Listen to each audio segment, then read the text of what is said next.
So are you stuck for ideas on how to train outdoors?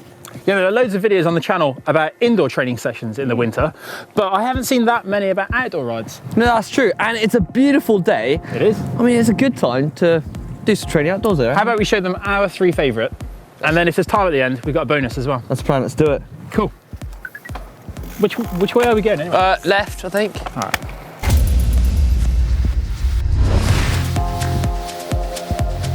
The basis of any good aerobic training program is the ability to increase your aerobic capacity. And ultimately, the higher this is, the faster you will go. And we've chosen 12 minutes duration for these intervals because that enables you to include 2 to 5 reps in one session, which gives you space for progression over the months as you improve. Yeah. So for this first session, looks like you're doing it, mate. This is much more your kind of thing, Hank. Good luck, buddy.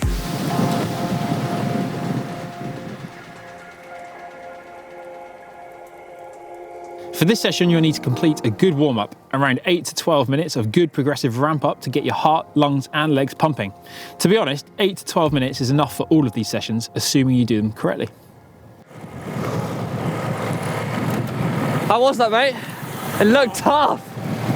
I've not done enough of these recently, so on that note, you should aim to include 6 to 8 of these each month throughout the winter, and that will really help you progress as you go on. Oh. Right, round 2 it is. Hank, do you ever feel like you're looking for that breakthrough performance?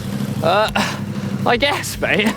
Well, then you could be lacking those strict, dedicated intervals that push you not only up, over and outside of your comfort zone, but they also really help give you that next level. Oh, I had a feeling you were going to say this. This sounds very painful. Well, it's going to be. VO2 intervals are absolutely agonising. Oh gosh, here we go then, mate.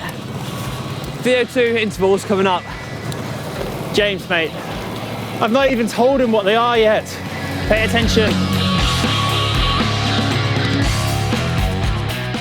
After getting a bit overexcited and then getting called back, I finally got all the information from Chris. And this is what I started with. I started with 5 4-minutes, with 4 minutes recovery in between. The efforts are to be done at effectively max effort. This will continue to build your top end output. These are often referred to as race-winning efforts. Woo! 1 down, 4 minutes rest. Nice and easy. Recover. Get ready for the next one.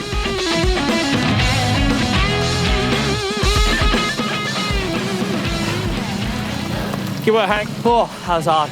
So we recommend this session up to 5 times a month throughout the winter, but never more than twice in 1 week. This will help prevent stagnation through doing the session too often, but it will provide you with enough stimulus to vastly improve. And you can progress as you get fitter by increasing the length of the intervals. Up to really 7 minutes would be an ideal goal. And when you're thinking about recovery, try making it like for like. So, for example, a 4-minute effort would need a 4-minute recovery. A 6-minute effort would need a 6-minute recovery. Yeah, and you really, yeah, it's hard, isn't it? And you can build these efforts up to 7 minutes in length. And finally, James, come on, tell me more about Neuromuscular Power. Well, Chris, you always want to build maximum muscle recruitment, don't you? Always. And you want to win bike races, don't you? Not anymore. Okay, so you want to win races to the cap. Ah, no, that I do. Yeah, and when included in a session or a short session, you can make it into a really good HIIT session. Yeah, you can. And to do this, you want to start out in a fairly big gear, kind of the gear I'm in now, rolling at around 24 k's an hour, cadence 80 to 85. And then over the next 12 seconds, through a maximum exertion into the pedals, you want to build that up to 130 revs. All right, mate, enough talking about it. I want to see you do it. Get them legs going. Hup, hup, hup. You will do this by getting into the drops, selecting the appropriate gear, engaging your core, and then exploding down through the pedals. Allow 8 to 10 minutes to fully recover before repeating this for 6 reps in total.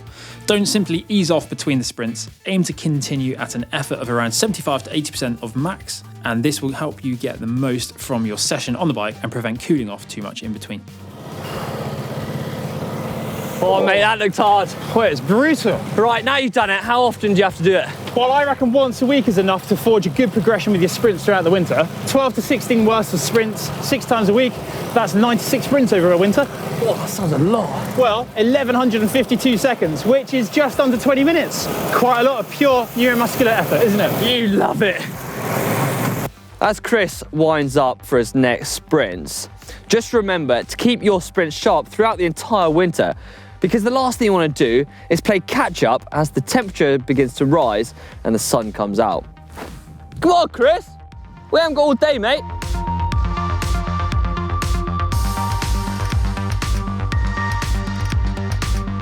Mate, come on. I've done 2 proper sessions now. It's only fair you do another yourself. Oh, I thought I was going to get away with it. But fair play, I've got to do the bonus ride, and that is endurance ride. And it's a really good way to improve your overall condition on the bike, is to do a 3+ hour ride if you've got the time. Yeah, it's a great way to improve your efficiency, ability to oxidize fat for energy. And well, to be honest, we can make an entire video on the benefits of endurance training. True. So I think instead of that, we should practice what we preach and ride to the cafe. Yeah, I reckon I can set one 100k. Yeah, that's a good endurance ride for me. Oh, perfect. Nice. Whoa, not so hard. Aim to make your endurance ride a good pace. It's not easy, like a recovery ride, but also not too hard either.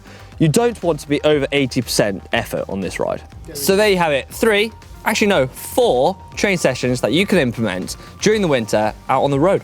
Which was your favourite? I quite enjoyed the endurance myself. I think the endurance one was the best, yeah. But you mustn't neglect the intervals or you just simply won't improve getting into next season.